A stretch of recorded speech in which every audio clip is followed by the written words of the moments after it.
Hey everyone, off the Mike Sports Network here. The Sweet 16 is set here in college basketball, and dare I say, this might be the best Sweet 16, maybe in the history of the NCAA tournament. All high major teams from the four power conferences. No Big East in this, with St. John's being out. UConn, the defending champion of the last 2 years, is out. But the highest seeded team is 10 seeded Arkansas, and Arkansas was coached by John Calipari, who is one of the biggest name brands in the sport. And they have a bunch of high level, transfers and big name guys from, like John L. Davis from FAU, who made the Final Four a couple years ago. That's the highest ranked or lowest seeded team, depending on how you look at seeds. But look at some of these brands that are in I'll read you off these games. So on Thursday, the games are in the East and the West. So you've got Alabama and BYU. Alabama, who made the Final Four last year against BYU. By the way, first to 100 in that game is going to win. Florida, one of the favorites to win this tournament against Maryland, who got an incredible win on an incredible buzzer beater. Duke, Arizona, like holy shit. Those teams just do have bangers, and like they play each other in the regular season, and that's going to be just a blue blood of the highest order in Newark. That's going to be awesome. And then Texas Tech, Arkansas, which is going to be a fascinating matchup because John Calipari's back in the Sweet 16. Texas Tech with Grant McCasland, one of the best teams in the Big 12. They move on, and that'll be an interesting game. Even if it's a 3-10 game, I actually think that could be a very fun game. Then you go to Friday, Michigan State against Ole Miss. So Michigan State meets up against Chris Beard, and Chris Beard gets another team to the Sweet 16, whether you love him or you hate him. He's a very good coach, man. Michigan State, Tom Izzo just does it this time of year. That'll be a great game. Tennessee, Kentucky, an all SEC Sweet 16 game. These two teams face twice during the regular season. They'll face each other again. That'll be an awesome matchup. Auburn and Michigan. That could also be a great game in football because that's two very good brands just athletically. So that's an awesome matchup. And then Houston, Purdue.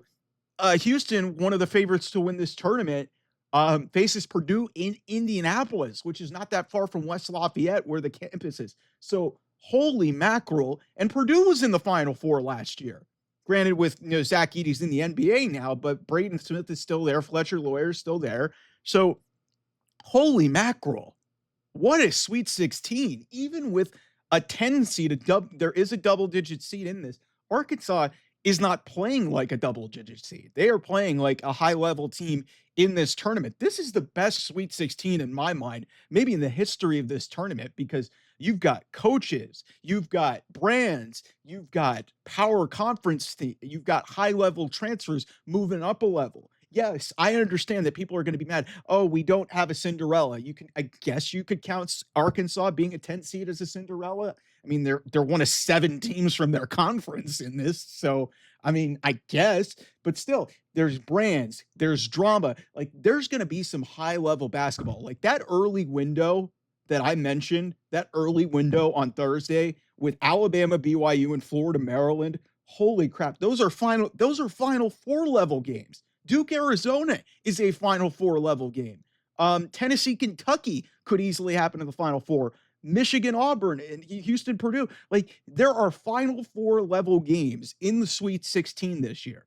This is I love this tournament so much, and we harp on it so much because of the the drama and teams that we've never heard of making runs through this tournament and doing incredible things.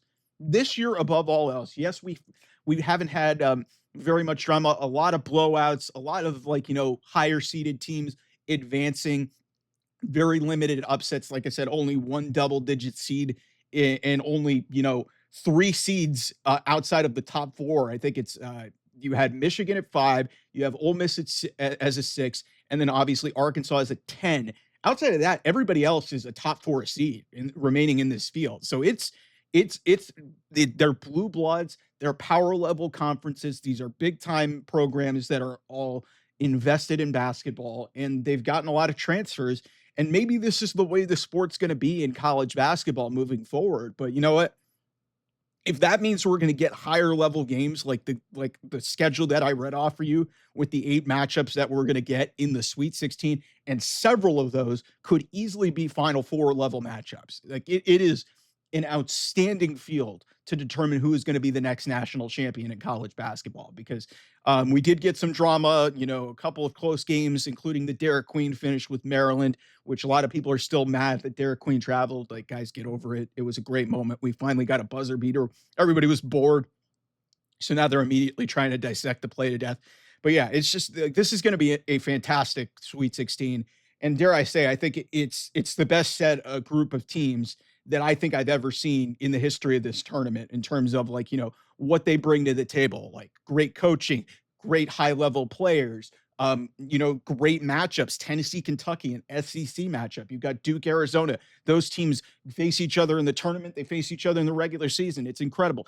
Houston, Purdue in Indianapolis. So there's going to be drama there. Like, this is unbelievable. I cannot wait to see this. I have no idea how this is going to shake out because it could very easily, like, you could easily say that the four number one seeds could get there, but we know that that's not going to happen. Somebody is going to get picked off, and we're going to see some crazy finishes, I think, and it's going to lead to some better basketball. Just don't stop the game so much with all these stoppages like late in the game. Let's stop slowing down the game. Let's keep it moving. But yeah, all in all, pretty great first weekend of the tournament, given the circumstances. I mean, yeah, there was some boring stuff, and like, not a ton of drama, but we did get that buzzer beater with the Maryland Colorado State finish, and here we are. We've got 16 teams, all of them coming from Power Four conferences, and these banger matchups. Like, awesome. This is exactly what March Madness is all about. Yes, everybody talks about, hey, we love the Cinderella teams and we love seeing all that. But, all it comes down to is this is a tournament to determine who's going to win the national championship. And you look at those 16 teams that are left. Maybe Arkansas doesn't win it, but hey, as a 10 seed, like, they got some talented dudes who played for national titles.